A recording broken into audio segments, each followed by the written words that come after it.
CPM Alappuzha ജില്ലാ സമ്മേളനത്തിന് ഹരിപ്പാട് തുടക്കമായി. മുഖ്യമന്ത്രി പിണറായി വിജയൻ പ്രതിനിധി സമ്മേളനം ഉദ്ഘാടനം ചെയ്തു. CPM ആലപ്പുഴ ജില്ലാ സമ്മേളനത്തിന് തുടക്കമായി. ഹരിപ്പാട് ശബരീസ് കൺവെൻഷൻ സെന്ററിലാണ് 3 ദിവസം നീണ്ടു നിൽക്കുന്ന സമ്മേളനം നടക്കുന്നത്. രാവിലെ 9 മണിക്ക് പതാക ഉയർത്തലിനും പുഷ്പാർച്ചനയ്ക്കും ശേഷം 10:30 മുഖ്യമന്ത്രി പിണറായി വിജയൻ പ്രതിനിധി സമ്മേളനം ഉദ്ഘാടനം ചെയ്തു. നേരത്തെ സംഘപരിവാറിനെ കൂടെ കൂട്ടുമ്പോഴൊക്കെ കോൺഗ്രസിനോടൊപ്പം ലീഗുണ്ട്.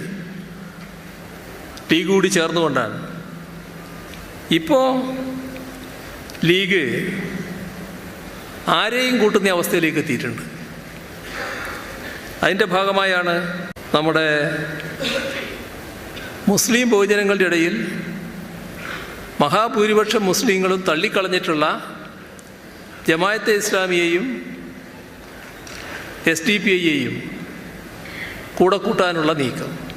മുസ്ലിം ബഹുജനങ്ങളിലെ സുന്നി വിഭാഗം ഒരു കാലത്തും അംഗീകരിക്കാതിരുന്ന തികഞ്ഞ മതനിരപേക്ഷ ചിന്താഗതിക്കാരാണ് അവർ. അംഗീകരിക്കാതിരുന്ന ഈ വിഭാഗത്തെയാണ് ഇപ്പോൾ കൂടെ കൂട്ടാൻ തയ്യാറായിട്ടുള്ളത്. നല്ല സഖ്യം തുറന്നു വരുമെന്നാണ്. എവിടെ എത്തും? അത് കോൺഗ്രസിൻ്റെ അനുഭവം ആലോചിച്ചാൽ മതി.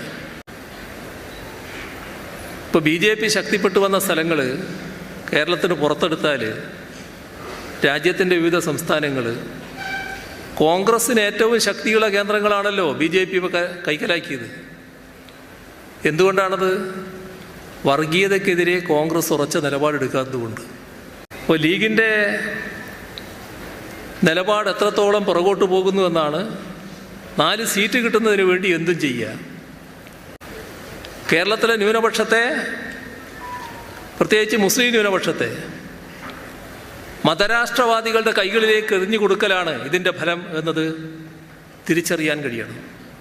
പാലക്കാട് ജയം ആരാണ് ആദ്യം ആഘോഷിച്ചത്? ആദ്യം ആഘോഷിച്ചത് SDP. SDP-യുടെ വിജയമായിട്ടാണ് കോൺഗ്രസ് സ്ഥാനാർത്ഥിയുടെ പാലക്കാട്ടെ വിജയം അവരാഘോഷിച്ചത്.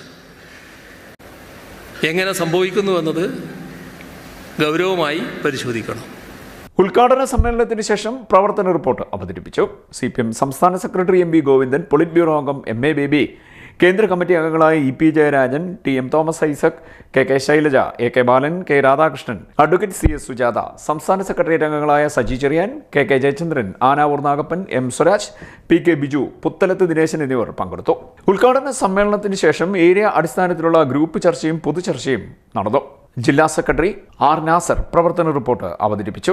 ശനിയാഴ്ചയും ഞായറാഴ്ചയുമായി ചർച്ച നടക്കും. ഞായറാഴ്ച ചർച്ചയ്ക്കുള്ള മറുപടിയാണ് പ്രധാനമായും നടക്കുക. തുടർന്ന് റിപ്പോർട്ട് അംഗീകരിക്കും. പുതിയ ജില്ലാ കമ്മിറ്റിയെയും സംസ്ഥാന സമ്മേളന പ്രതിനിധികളെയും തെരഞ്ഞെടുക്കും. ഞായറാഴ്ച ഉച്ചയോടെ പ്രതിനിധി സമ്മേളനം അവസാനിപ്പിക്കുന്ന നിലയിലാണ് ക്രമീകരണം. തുടർന്ന് ഉച്ചയ്ക്ക് 1 മണിക്ക് ഹരിപ്പാട് RK ജംഗ്ഷനിൽ നിന്നും ഡാനാപ്പടി പാലത്തിന് കിഴക്ക് നിന്നും റെഡ് വോളണ്ടിയർ പരേഡ് തുടങ്ങും. ഹരിപ്പാട് മണ്ഡലത്തിലെ 20 ലോക്കൽ കമ്മിറ്റികളിലുള്ളവർ പരേഡിൽ പങ്കെടുക്കും.